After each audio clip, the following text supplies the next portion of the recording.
Olá, eu sou a Samantha, este é o Arthur e você está no canal dele, meu, nosso, o Cão que Lê. E nós tivemos uma ideia de traçar um paralelo entre duas figuras que, na minha opinião, tiveram muitas semelhanças em vida. Eu inicio dizendo que eu lamento profundamente o assassinato, né, a morte do Charlie Kirk. E, enfim, teria muito aqui para dizer, mas eu irei me ater ao máximo, não à vida dele, não à vida de Sócrates, mas a um método que ambos utilizavam com uma diferença de praticamente 25 séculos. Sim, é um canal literário, então eu vou mostrar alguns livros e deixar algumas indicações fáceis para que você possa encontrar, ler e daí tirar suas próprias conclusões, caso você não se interesse muito por filosofia, caso você se interesse, enfim.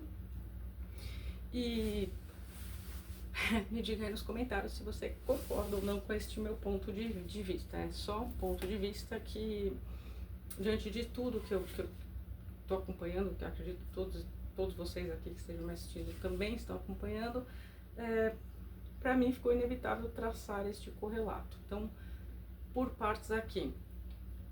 Primeiro, vamos lá, este livro aqui, primeiro eu gosto muito desse aqui, esse foi da época que eu estudei, sim, filosofia, e saíam a editora Moderna trazia essas coleçõezinhas sobre vários filósofos, aqui no início dos anos 2000, então acho que você só encontra em sebo. Este aqui, com certeza, que também lá para 2000, 2001, 2, 3, 4, por essa época, a editora Abril lançou vários filósofos, vários. Então você comprava na banca de jornal, enfim, duas sugestões. Que eu acredito que só você encontrará em sebos, mas qualquer livro, desde o mais básico, eu estou trazendo um da Marilena Chauí, que isso aqui, primeiro ano de qualquer curso de faculdade, isso aqui acho que foi de psicologia, inclusive, sugerido que o aluno adquira, enfim. Então esse aqui é um convite à filosofia, e eu peguei esse propositadamente, em vez de qualquer outro de história da filosofia, aqueles eu já cansei de mostrar, que tem a coleção de filosofia, política, psicologia, o livro da literatura, o livro da, enfim, qualquer um desses. Mas esse aqui porque tem muito a ver, este um convite com o que eu irei falar agora. Então, vamos lá. Bom, quem foi Sócrates? Sócrates nasceu em 469, 470 antes de Cristo, tá? A data precisa do nascimento dele gira em torno dessas duas datas que eu mencionei. Ele nasceu em Atenas, na Grécia, e ele é sim considerado o pai da filosofia ocidental. Você vai falar, por que você está falando isso? Porque se você não conhece nada de Sócrates, você provavelmente já ouviu falar da frase dele, conhece-te a ti mesmo, e do método socrático. Então eu mostrei esses dois, mas acho que vou ficar com esse aqui em mãos, porque aqui, se você perguntar, aqui tem o quê? Aqui tem um pouco de tudo, que eu vou brevemente mencionar para vocês. E aqui tem o Apologia a Sócrates. Salvo engano, agora, um dos textos, né? É Apologia a Sócrates, de Platão. Aí você fala, por que não é de Platão? Mas aqui também tem um texto do Xenofonte. Porque Sócrates não escreveu nada em vida. Então quem escreveu foram os discípulos, quer fossem aqueles que gostavam dele, aqueles que não, tá? Então aqui vamos com muita calma, que eu não quero que fique cansativo, uma aula, enfim, é para ser mais uma conversa, mas não gosto de ficar não segurando o livro, que eu já deitou. Então vamos lá, Sócrates. Daria para falar, foi filho de parteira, o pai era escultor, daria para falar da biografia dele? Sim. O que mais chama a atenção foi o fato dele não ter escrito nada? Foi. O conhece-te a ti mesmo, essa frase é dele, ele pegou esta frase para ele. Em que sentido? Era um homem muito inteligente, era um pensador, e um amigo subiu no templo de Delfos para perguntar quem era o homem mais inteligente. E a resposta foi que era ele. E Sócrates não gostou dessa resposta porque ele pensou com ele mesmo, bem rasamente aqui, tá, gente? Ele pensou, não sou o homem mais inteligente, o homem mais sábio, não tem essa. E aí ele foi atrás daqueles que ele considerava sábios no tempo dele. E aí ele percebeu que de fato não eram sábios. Só que, não é assim, não são tão sábios, então eu que sou. Não, mas aí ele percebeu que seria importante que cada um de nós nos conhecêssemos. Na verdade, seria mais importante até do que os pré-socráticos que a filosofia era mais baseada na natureza. Linhas bem rasas, não me matem, professores de filosofia. Enfim. Então, assim, mais importante do que estudar o cosmos, por exemplo, para Sócrates, era a gente se conhecer, porque assim havia um universo dentro de nós mesmos. E esta frase, conhece-te a ti mesmo, ficava na entrada desse templo. E ele se apegou, porque ele percebeu que ele não conhecia. E também só sei que nada sei, é dele também? É, porque quanto mais a gente conhece algo, mais a gente percebe que tem muito ainda a ser conhecido. Então, mas a gente percebe que a gente não sabe nada. Por isso a vontade de ler e ler cada vez mais, enfim, em saber das coisas. Pois bem, aí você vai falar, bom, então você já deu essa introduçãozinha a Sócrates? Dei. Por quê? Porque agora eu vou falar do método famoso. Na faculdade, geralmente, você só escuta a maiêutica, mas a maiêutica é um dos 4 processos, por assim dizer, que fazem parte do método socrático. Então, do que consistia o método socrático? 4 tópicos, por assim dizer. Vamos lá, aí eu vou chegar no Kirk. Ele tem um primeiro momento que chama exortação. O que é exortação? É um convite a uma conversa, é um convite a um diálogo, é um convite a um diálogo. Aí você aceita, se você quer ou não. Quando você aceita esse convite, então Sócrates, depois que fez a exortação, você aceitou o convite que ele te fez para um diálogo, aí tem a indagação. Ele vai te perguntar alguma coisa e vai deixar você falar. Era assim que ele fazia lá na Grécia, quase 5 séculos antes de Cristo. Uma conta bem rasa, arredondada e errada. E aí, o que daqui acontecia? Depois que a pessoa falava, ele procurava dentro da fala da pessoa alguma coisa que não calava. Assim, essas ideias não estão batendo. E aí ele usava, sim, da ironia com algo na fala daquela pessoa que não estava correspondendo ao que ela própria estava falando. Então, você aceita o convite para o diálogo. Ele te deixa falar sobre quaisquer assunto. Geralmente, nessa época, era justiça, virtude, bem, mal, coragem e o que mais que a pessoa quisesse conversar.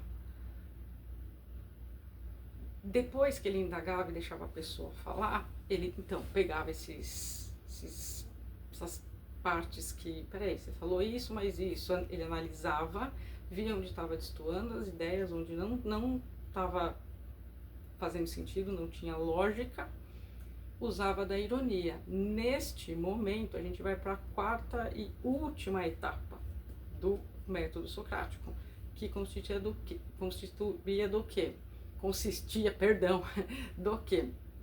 Da maiêutica. A maiêutica era a pessoa se dar conta do quão ignorante ela era. Se dar conta, você vai falar, maiêutica então eu sou ignorante? Não, maiêutica é o parto. Veio até da função da mãe dele ser parteira. Mas é no sentido de dar luz. Poxa, então eu não sei isso. Então, eu me contradisse, eu agora vou refletir, vou pensar. Agora eu entendi. E aí acabava este diálogo. Pois bem, saindo da Grécia, vindo para o século XXI. A gente tem um indivíduo vivendo no século XXI, e porque eu estou mencionando isso, não, está faltando uma coisa muito importante. O que aconteceu com Sócrates? Ele foi julgado, essa apologia de Sócrates é isso, Platão escreveu. Você vai falar, por que ele não escreveu nada? Bom, aqui muitas coisas divergem. Talvez pela época ser mais importante a parte falada, e Platão como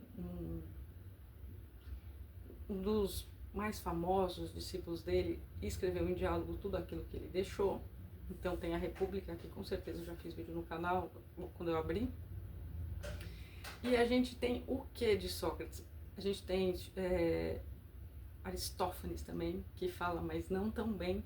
Eu fiz aqui, acho que a resenha de uma peça de teatro chamada As Aves, mas em uma peça de teatro do Aristófanes, chamada As Nuvens, ele descasca o Sócrates. Então, ele não foi unanimidade na época dele. Quem gostava, gostava muito. Quem não gostava, não gostava nada. Normal. Para quem incita que o outro pense e tire as suas próprias conclusões. Aí você vai falar, mas ele acreditava em alguma verdade absoluta? Sim, ele não acreditava em verdades relativas. Então ele tinha as crenças dele muito arraizadas, mas ele gostava de indagar, após a exortação, o convite por diálogo, que a própria pessoa chegasse às próprias respostas, porque ele acreditava que toda resposta está dentro de nós mesmos. E a partir do momento em que ele usa da ironia, seria muito mais simples você perceber quão enganado você estava e, a partir daí, mudar a sua opinião ou não. Mas está lá. Nasceu o que? Através da maiêutica, nasceu uma nova ideia, tá? Para a própria pessoa. Pois bem, isso foi bem visto por onde Sócrates zanzava? Claro que não. E por onde que ele zanzava? Em ambientes de intelectuais, é claro. Mas pelas ruas de Atenas. Tá? E aí o que aconteceu? O levar os outros a pensar, portanto, podendo mudar de opinião, portanto, incitando novas ideias através do diálogo, fez com que ele angariasse um punhadinho de inimigos. E ele foi condenado. A Apologia de Sócrates conta tudo isso, Platão narra tudo como foi. Por quê? Porque, inclusive, o Platão, não está aqui no livro dele,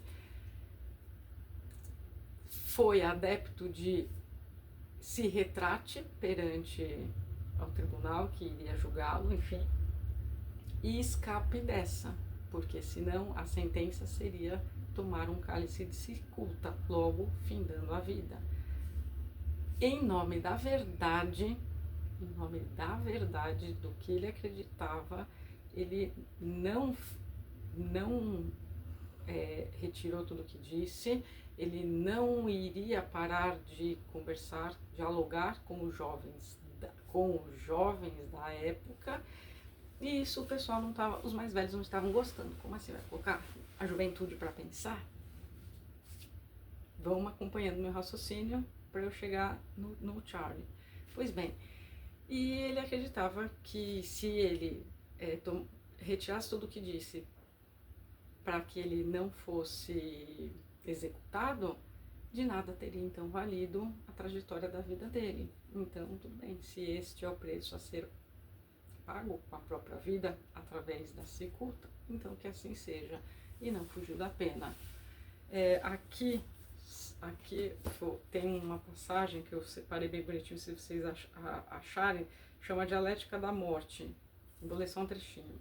Se queriam calar a sua negatividade, que era fazer aqui o oposto, enfim, que eu resumi bem o método, no entanto, ao condená-lo à morte, falharam seus juízes.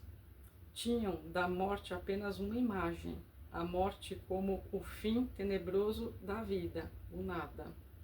Para Sócrates, porém, grande criador da razão, a morte era antes o nada da vida, a negação determinada da sua vida e assim o renascimento das cinzas, o fim da sua existência empírica e o começo da sua eternidade como lenda imortal da filosofia dialética. Sim, provavelmente nós não conheceríamos Sócrates se ele não tivesse tomado a cicuta, e ele teria vivido um pouco mais. Mas até hoje, a gente divide a filosofia entre, como se ele fosse um marco, né? Os pré-socráticos e pós-Sócrates. Não que não houvessem filósofos antes dele, sim, haviam, mas em outro contexto. Bom, 15 minutos já falei bastante de Sócrates. Onde eu vi muita semelhança desde o início, mas mais ultimamente, enfim, nesses últimos 2 dias, com essa tragédia que aconteceu. Embora não estivesse nas ruas de Atenas, mas dentro das universidades, e aqui choca ainda mais o assassinato, porque a universidade a gente pressupõe um ambiente de debates, convites ao diálogo. Se vocês virem, tá cheio de vídeo, Instagram, enfim,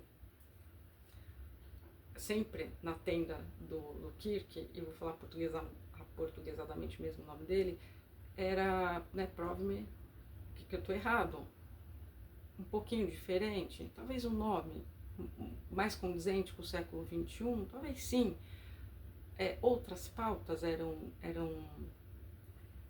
debatidas, e esse debatido eu uso assim com um pouco com o pé atrás, porque qual era a ideia do Charlie Kirk? Ele ia até os campos, montava-se a tenda, tinha-se jovens, de novo, onde me espanta ainda mais, jovens que a universidade é um ambiente para você ter ideias diferentes, para você debater, para você pensar e se repensar, enfim, e convidava, e cada um tinha lá, sei lá, 15 minutos, 10 minutos, dependia lá de onde ele estivesse, para trazer à tona o assunto que a pessoa quisesse. E onde eu, pelo menos nas minhas análises, nos vídeos que eu assisti, era o convite, então estava lá aberto para quem quisesse, ninguém era forçado a ir, quem aceitava ia, falava, aceitou o convite para o diálogo. Segunda parte, a indagação, a pessoa falava. Sim, ele era irônico, mas não está fugindo do que Sócrates fazia, só que eu não vi, pelo menos eu não vi nenhum vídeo que até o final tivesse completado a maiêutica, não chegou na quarta parte, porque quando chegava na quarta parte, que para Sócrates era perceber a minha ignorância no sentido não conhecia isso, né, desconhecia isso de mim, agora vou parar para pensar de mim, do que eu estou pensando, enfim, do que fosse, as pessoas saíam, deixavam ele falando, xingavam ele, né, das mais diversas coisas, e acabava ali, no sentido de, na hora que a pessoa não tinha mais como avançar, ele já tinha feito, a pessoa já tinha aceitado o convite, a pessoa já tinha falado, ele já tinha pego as discrepâncias na fala do outro, e na hora que era para o outro, então deixa eu parar e entender, porque ele tinha argumentos para fazer a maiêutica para o outro, quer concordasse ou não, a gente está em tempos tão extremos, e que para mim Sócrates ficaria horrorizado com a falta de capacidade das pessoas completarem seus raciocínios, ou então, eu me enrolei aqui na minha fala, então deixa eu repensar, porque você está me mostrando que eu mesmo não está tendo isso. E por não ter tido isso, eu não vi em nenhum dos vídeos. Sim, eu acompanhava ele no Instagram, naqueles videozinhos mais curtos de debatendo, por isso que eu falei, né, as pautas eram LGBTQIA+, enfim, essas questões. Teve um que me chamou muita atenção, ele perguntou para uma moça, quer dizer, acho que era moça, enfim, a definição de o que era mulher, o que é mulher. E a resposta dela, ela insistia no mulher, que é a pessoa que quiser ser mulher, e ele tentou de vários modos, tenta então responder sem usar a mulher na própria resposta, ou me dê uma definição do que é melhor, do que é mulher. Ou seja, seria muito simples, em vez da pessoa ficar martelando a questão do mulher é aquela pessoa que se identifica com mulher, a vontade ele tinha muita paciência, mas tipo, isso não é resposta, mulher é quem se identifica com mulher, Ok, eu entendi. Ele também entendeu. Eu vi uns 2 vídeos assim. Ele falou assim, tá, eu já entendi, só me dei a definição. Era muito simples, qualquer definição biológica. A mulher é quem nasceu com gene XX, acabou. Mas a pessoa poderia continuar. Se eu fosse dar a resposta dessa, nasceu XX, mas um XY pode. Tá, ele, o que ele faria? Tá, mas você percebe que, sei lá, se é XX e alguém XY está se identificando como biologicamente não é, e aí que a pessoa poderia ou não discordar ou sair com esse conhecimento, mas a pessoa não avançava, não para o que ele estava buscando, ele estava querendo levar ao conhecimento da verdade absoluta para ele, que também estava discutindo justiça, ética, as questões que as pessoas queriam. E aqui foi através destes diálogos, que também, só um parênteses voltando para Sócrates, que houve a questão do nascimento da ética na política, né? Não deu para separar, porque você começa a questionar o que é bem, o que é mal, o que é virtude, o que é bom. Uma hora você vai chegar em alguns conceitos que para ele era importante enquanto formação da sociedade. Então, assim, a verdade era absoluta, tinha que ser a mesma verdade para todo mundo, que verdade relativa não dá, porque como que a gente vive em sociedade? Será que o Kirk fazia era tão diferente assim do que o que Sócrates fazia 400 anos antes de Cristo? Não vejo. Eu vejo muita semelhança. Só que se à época quem barrou Sócrates foram os juízes, o pessoal mais velho, e não a juventude da época, quem barrou Charlie Kirk foi quem pensava, a essa hora que eu estou gravando, 1 da manhã de sábado, do dia 13 de setembro, foi quem pensava diferente. A gente vive em era de extremo, sim, assim, tá um desânimo que só a gente analisar essa questão, porque eu não vejo mais turning point, que foi também o nome da associação, enfim, dele, na hora que ele decidiu, percebeu que a faculdade estava indo só para um lado, enfim, aí ele decidiu fazer o que ele fazia nas universidades e gostava, e você via que ele tinha um conhecimento, é inegável isso, concordar ou não, são outros 500, mas mais do que outros 500, é chegar num ponto de intolerância tal que, aqui eu vou poupá-los de uma análise psicanalítica mais profunda, mas no sentido, porque esse vídeo está muito longo e a proposta era só fazer um correlato de, olha como o método dos dois, de certo modo, eram muito semelhantes. Mas aqui, assim, eu vou exterminar com aquele que não pensa como eu penso. E aí entra na esquerda extremamente radical, do não pensa como eu, então é inimigo, acabou. Em vez da pessoa se voltar para si própria, se questionar, se indagar, e não sentir o desconforto, não o desconforto da ignorância, mas como é possível? Acabou os argumentos, então eu vou exterminar aquele que está fazendo outras pessoas questionarem, mudarem ou não suas opiniões, enfim. É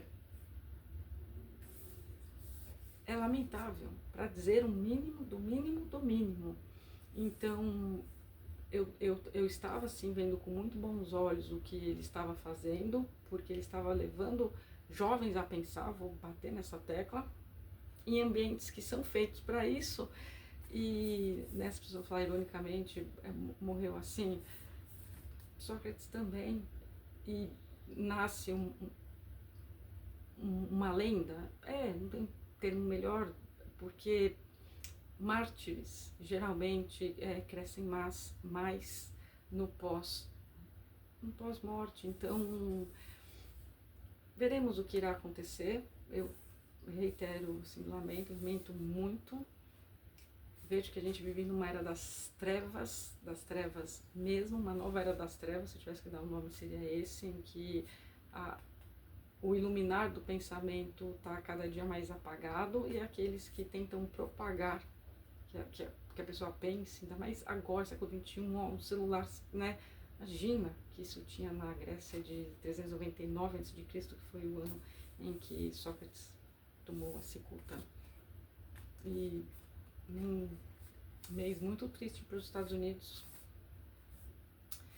há 24 anos a gente tem um outro momento tão triste, e assim, desnecessário, né? Enfim, mas aqui cabe outro tipo de análise.